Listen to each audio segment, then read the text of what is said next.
Hello guys, പ്രതീക്ഷിക്കാതെ ഇരുന്ന് നമുക്ക് പണി കിട്ടുമ്പോൾ ഒറ്റപ്പെടുന്ന സമയത്ത് എന്ത് ചെയ്യണം എന്നായി പോവേ. അപ്പോഴാണ് നമ്മുടെ ഉള്ള അന്യനൊക്കെ പുറത്തോട്ട് വരുന്നത് കേട്ടോ. ഇപ്പം നമ്മുടെ ഡാവിക്കുട്ടിനെ എന്താണെന്ന് നിങ്ങൾ കഥ ഓർക്കും, എന്തായി പെങ്കുച്ച് പറയുന്നതെന്ന് ഓർക്കും അല്ലേ. രാവിലെ ഞാൻ ഭയങ്കര ധൃതിക്കുന്ന എല്ലാ പണികളും ഒതുക്കാമെന്ന് പറഞ്ഞ് ഡാവിക്കുട്ടിനെയായിട്ട് തുണിയിൽ അലക്കി ഒരുക്കി വിരിച്ചിട്ടാണ് ഞാൻ അകത്തോട്ട് പോയ നേരം കൊണ്ട് ഇവൻ ആ സ്റ്റാൻഡെല്ലാം നമ്മുടെ അപ്പുറത്ത് അയ്യത്തോട്ട് തള്ളിയിട്ട് പെട്ട അവസ്ഥയായിരുന്നു കേട്ടോ. ഭാഗ്യത്തിൻ്റെ കുഞ്ഞപ്പുറത്തേക്ക് പോയില്ല, ദൈവഭാഗ്യം കൊണ്ട് രക്ഷപ്പെട്ടു. അപ്പോൾ ഈ സ്റ്റാൻഡാണ് കേട്ടോ അപ്പുറത്തേക്ക് പോയത്. ഞാൻ ഒറ്റയ്ക്ക് നിൽക്കുമ്പോൾ ഇവനെ കൊണ്ടിട്ട് എന്ത് ചെയ്യുമെന്ന് ആലോചിച്ച് അപ്പുറത്തെ അങ്കിൾ വന്ന് നമ്മൾ ഹെൽപ്പ് ചെയ്തു കേട്ടോ. ഈ ആരുമില്ലാത്ത സഹായത്തിൽ മാലാഖ പോലെ വരുമെന്ന് പറഞ്ഞ് ശശി അങ്കിൾ അപ്പുറത്തുനിന്ന് വന്നു കേട്ടോ. അങ്ങനെ അങ്കിളൊക്കെ ആയിട്ട് എടുത്തു തിരിച്ച് ഞങ്ങൾ വൈകുന്നേരം ആയപ്പോൾ പിന്നെ എനിക്ക് വീഡിയോസും കാര്യങ്ങളൊക്കെ ഭയങ്കര തിരക്കായിരുന്നേ. വൈകുന്നേരം ആ കൂട്ടന്മാർ വിശക്കുന്നെന്നും പറഞ്ഞ് അവന്മാർക്ക് ഇലയപ്പൊക്കെ ഉണ്ടാക്കിയിട്ട് ഞങ്ങളത് ചൂടോടെ കഴിക്കുന്നതാണ് കേട്ടോ കേട്ടോ.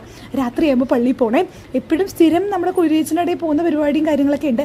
അതങ്ങനെ പ്രത്യേകിച്ച് നിങ്ങൾ സ്ഥിരം കാണുന്നതിൽ വെള്ളിയാഴ്ച എന്ന് ഓർത്തിട്ട് അത് എടുത്തില്ല. ഞങ്ങൾ തിരിച്ചു വരുന്ന വഴി നമ്മളിതേ കൊച്ചിന്ന് പറഞ്ഞാൽ നമ്മുടെ സ്ഥലം ചോദിക്കരുത് കേട്ടോ, അറിയത്തില്ല.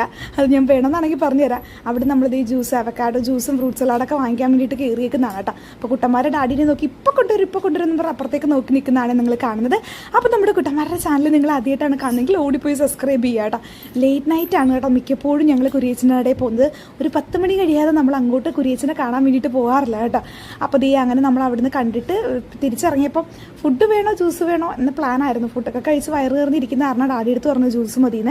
അങ്ങനെ എനിക്കൊരു ഫ്രൂട്ട് സലാഡ് അവസാന നിമിഷം ഞാൻ പ്ലാൻ മാറ്റോട്ടെ എപ്പോഴും.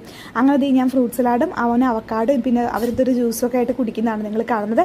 അപ്പോൾ അടുത്ത വീഡിയോയിൽ ഷോപ്പിംഗ് വ്ളോഗുമായിട്ട് വരാം കേട്ടോ. അപ്പോൾ Tata bye bye, thank you. Tata bye bye, thank you.